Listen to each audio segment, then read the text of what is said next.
I spoke last week about the disgraceful treatment in Victoria of the Liberal MP Moira Deeming, a teacher turned politician. We need to hear more from this woman and nothing from the incompetent Liberal opposition leader in Victoria who wanted her expelled from the party. As I explained to you, you might remember Moira Deeming attended a rally on the steps of the Victorian Parliament protesting peacefully the need for safe spaces for women.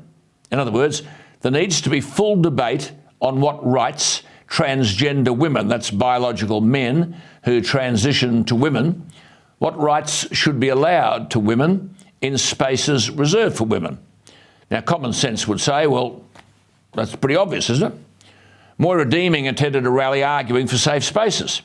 It was infiltrated by a few Nazis, and she was accused, virtually, of being a Nazi sympathiser. I said last week she should be the opposition leader in Victoria, and that bloke Pasuto should be provided with an undignified exit.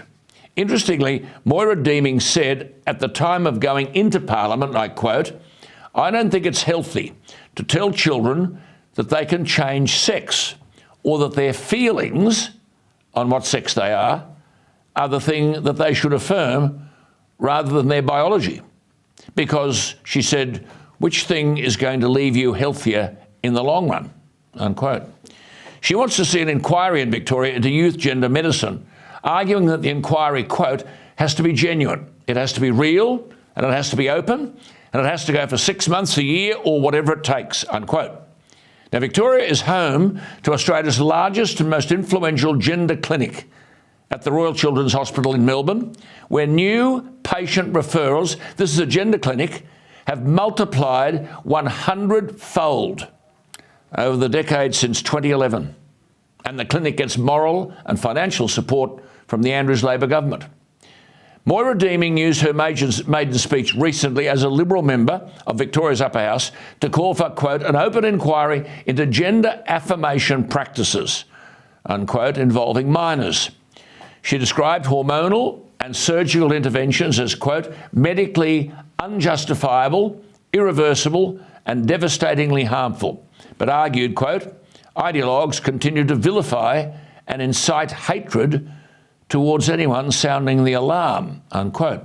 We're talking here about gender ideology in schools, which prompted Moira Deeming to say she could no longer teach in Victoria in good conscience. She said, "I didn't want to be involved in telling a child that medicalised gender change was good. I didn't want to be involved in confusing a child. I didn't want to be involved in lying to parents.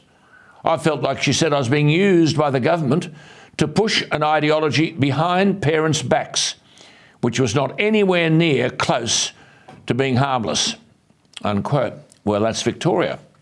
Let's go to Queensland, where the Labor government has legislation before the Parliament to help people in Queensland more easily change the sex indicated on their birth certificate by removing the requirement to have undergone sex reassignment surgery.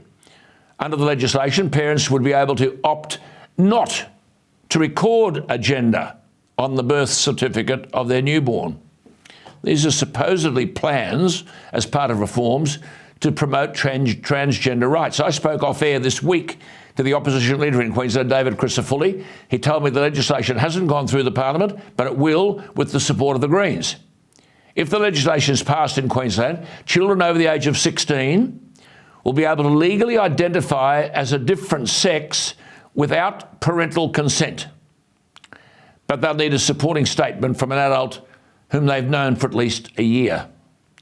Those aged 12 to 15 will need parental permission to change the sex on their birth certificate, 12 to 15, but they'll be able to apply to the courts if they can't get their parents' support.